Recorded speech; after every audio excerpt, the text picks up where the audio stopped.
Hello, and today I was going to bring you a video on the nature of sacrifice, but that, I'm afraid, is taking a lot longer in research than I'd originally anticipated.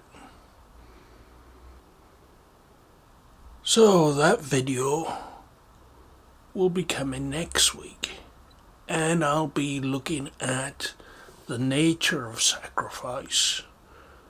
So it's not a gory, horrible thing. It is the meaning of sacrifice as the Celts knew it. And I'll be touching on the bog bodies and the druidic sacrifices, and also I'll be talking about the sacrifices of Isis to Tatis and Tyrannus, and I'll be looking at what really is the nature of sacrifice today, and it's got nothing to do with killing anything. So let's get that sorted out straight away. So that'll be coming next week. For today, I thought I'd just quickly touch on a subject that I've been meaning to talk about for a while, and that is the subject of the 3 sun gods and the wheel of the year. So we all know what the wheel of the year looks like, and for those of you that don't, I have a video that goes deeply into the wheel of the year and talks about the Oak King and the Holly King. And so for those of you that have not seen that, then I'll put a link up here somewhere for you to go and have a look at that. So, let's get back. The wheel of the year splits the year up into 4 minor Sabbats and 4 major Sabbats. And the minor Sabbats are those that are associated with the movement of the sun. So we have the 2 solstices and we have the 2 equinox. Is it equinoxes? I'm not sure. Equinox. So we have the 2 equinox, the spring and the autumn equinox, and the solstice, the winter and the summer solstice. So those are the minor Sabbats. And the major Sabbats are the great fire festivals. And they are Imbolg, Beltane, Lughnasadh and Samhain. And so we might view the wheel of the year like this. Now, I've often wondered about these sun gods and how they fit in to the wheel of the year. And we know some things, such as Beli is the god of the summer. And we know Beltane was named after Beli.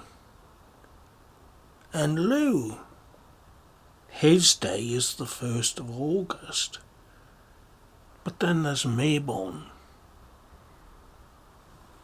and not really much is known about Mabon. So let's start with what we do know. And we know that Lugh was the god of the harvest, and he is the god of the autumn months. So that is August through to and including November. And we give them 4 months because obviously we have 3 gods. And again we have this number 3 that was given to us by George de Muzel with his trifunctionality theory. And again, if you're not sure of de Muzel's trifunctionality, I'll put a video link up above so you can have a look at that. So moving on then to the winter months, and we assign the winter months to the god Mabon, and Mabon was the divine youth. And if we remember that the Celtic year starts at winter, and the winter solstice is seen as being the rebirth of the sun god, and we know Mabon was the divine youth, and so we allocate him the months December through to March. And so then we're left with April, May, June and July. These are the late spring and early summer months, and these we allocate to Belinus. And Belinus, of course, is the god of the summer, and his day was May the 1st. So what we have now is a seasonal wheel where the influence of the sun god changes character, and in the winter months he is Mabon. The summer months he is Beli, and the autumn he is Lugh.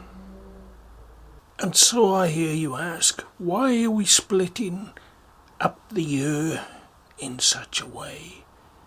And I guess the answer is that by doing this we get a better understanding of the nature of the deity. So the summer months belong to Bel, and all those things we associate with summer belong to Bel, and so it is for Lugh in the autumn. Everything we associate with the autumn comes under the dominion of Lugh, and so the same for Modron, the divine youth, and the year is just starting, and everything that is associated with the winter and the early spring belongs under the dominion of Mabon. So I know it's quite a short one today, but it's, I think, quite an important one to think about the sun gods in terms of the wheel of the year, and to get a better understanding of the nature of those gods.